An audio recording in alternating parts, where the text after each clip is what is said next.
Welcome to the second OTRSCentral Q A. British Fist, we coming for you, mother humper! Suck it. That's right. What's up now, motherfucker? That's the closest they're getting to a what's up from OTRS. Stop Until hearing they your stop videos. hearing them, yeah. Yes. We may not always agree on everything, but one thing we do agree on is that this is the right way to show our videos to the audience where we look like we're supposed to.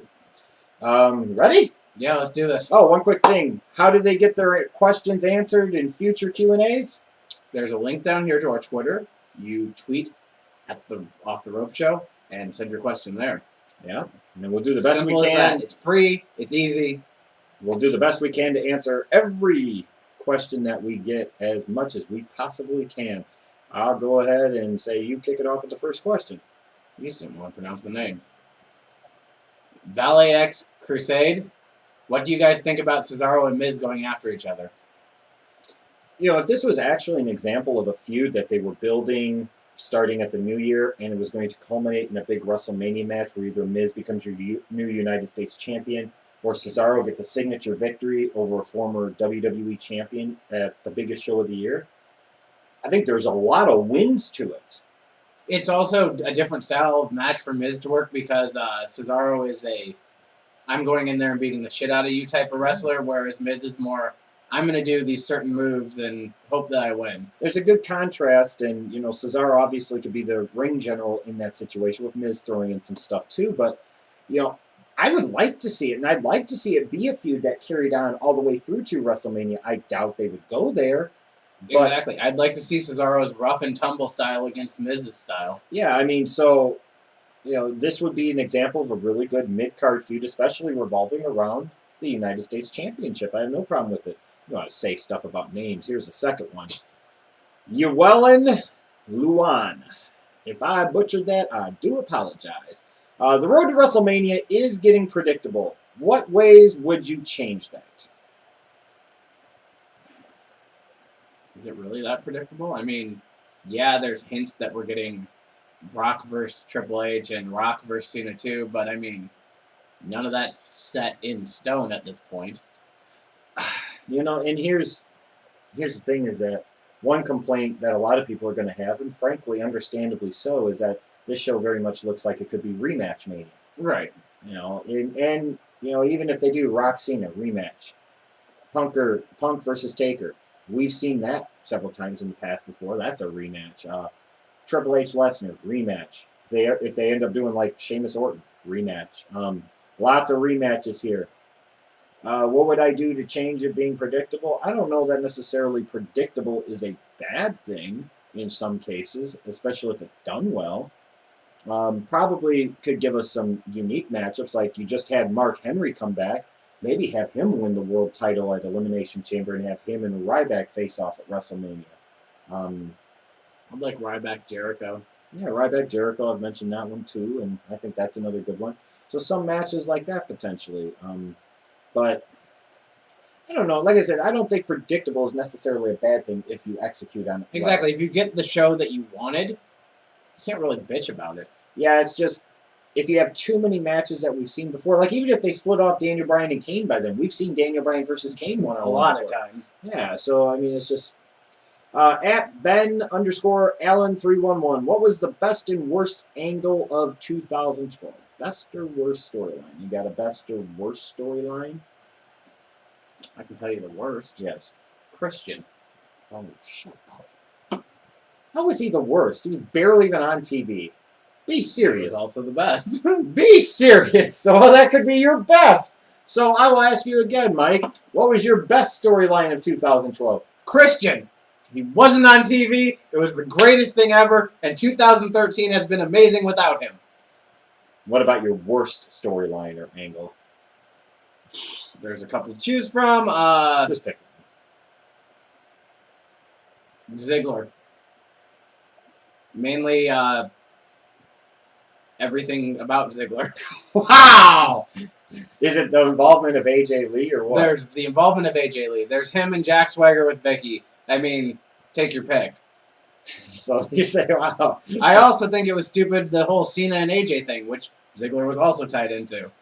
the best angle of 2012. I mean, I just don't really think there was that much good storytelling in 2012, except for James Storm and Robert Roode, and the way that storyline was cultivated by TNA from October, November of 2011 all the way through to Bound for Glory 2012. To me, the best well done storyline of that year. Worst to me has to also go to TNA and Aces and Eights. I could throw in an honorable mention to turning CM Punk heel, but I don't even think it's close to the stupidity of Aces and Eights. Anything involving RVD also.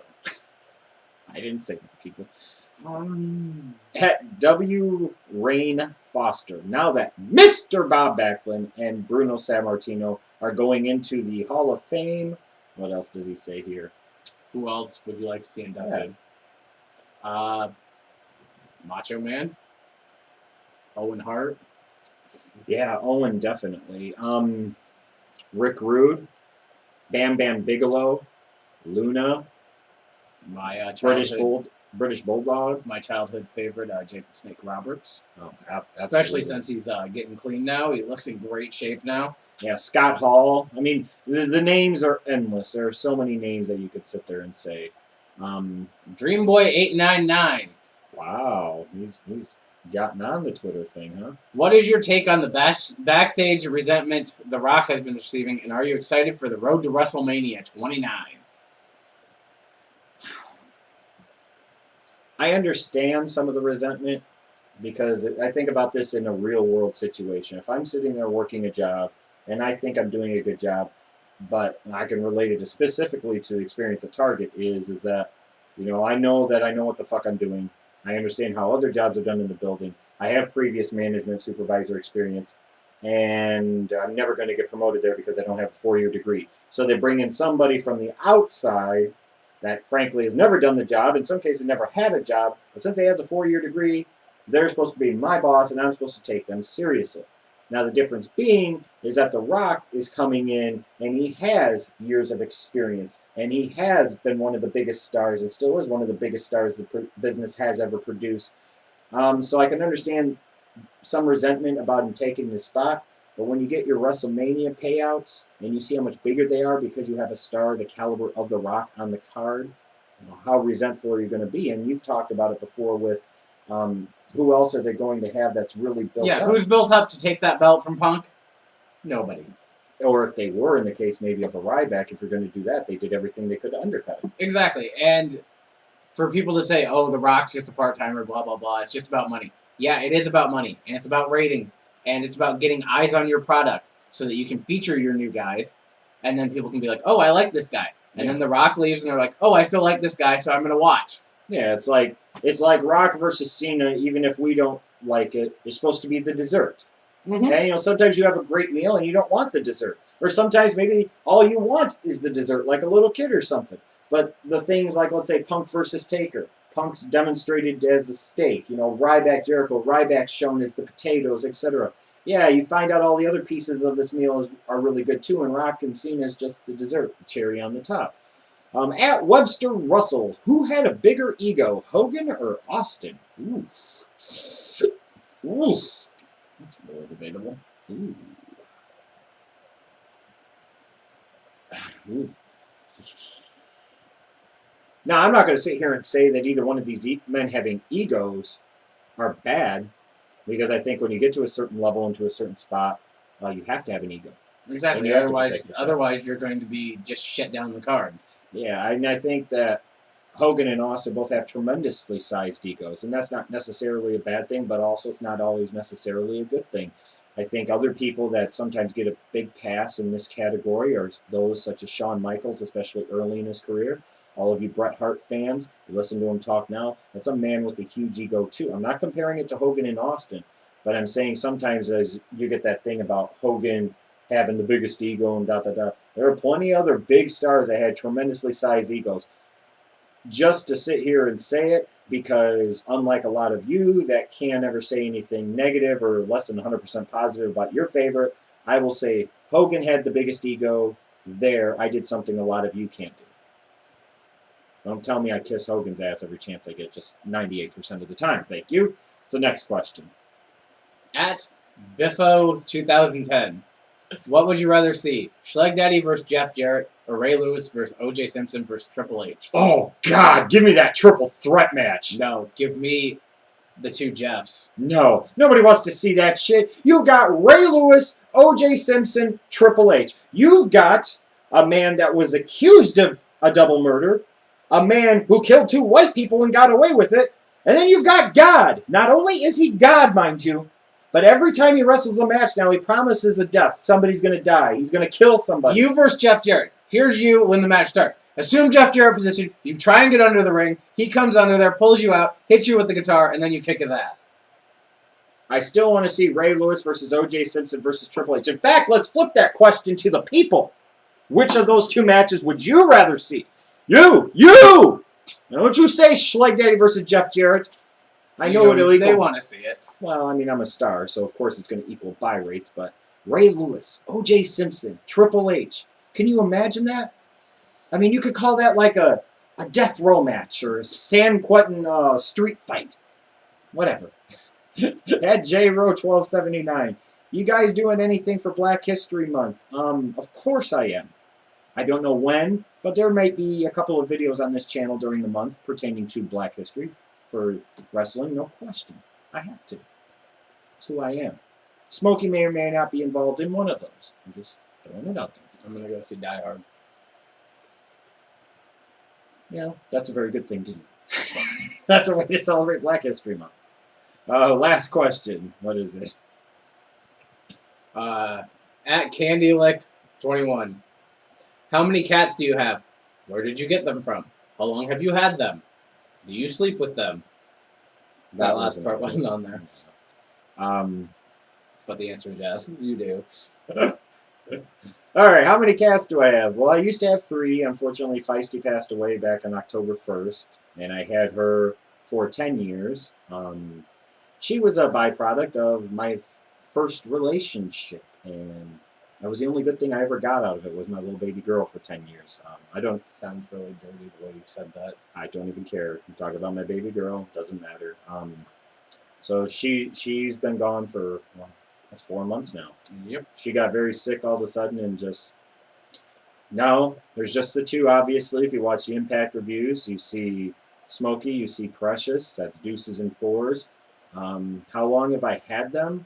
I've had Precious. Funny story with Precious. I think I've told this before, but maybe you haven't seen it or heard it before. I moved out shortly after I graduated from high school, and I didn't have shit to my name. I was working a crappy job for a grocery store called Eagle Country Market, making $5.50 an hour. So I had a 1-room apartment, literally, and I mean that. It was a community bathroom shared with 2 other tenants who had their own 1-room apartment. And within a week of moving in there, I started noticing this gold cat was jumping around the trees and everything else. And, you know, I tried to feed him a couple of times. Tried to bring him up one time. My mom was over. She said, "You don't do that. Your language not like that." So then, of course, he didn't come back for about a week. I was very pissed at my mom. There's one time I ever cussed out my mom. Yes, it was over a cat. And she regrets it every day. So about a week later, he finally came over.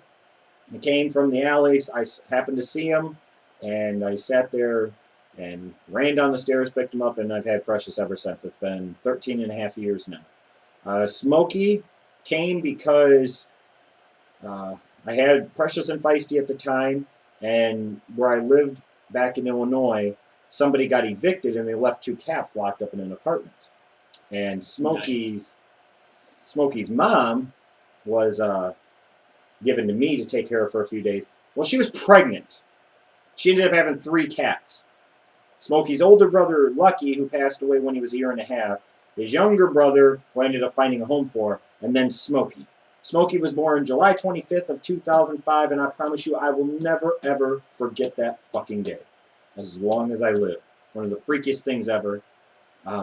He came out of his mama's womb with attitude, and he was trying to take 2 teats at a time because one just wasn't enough milk for him.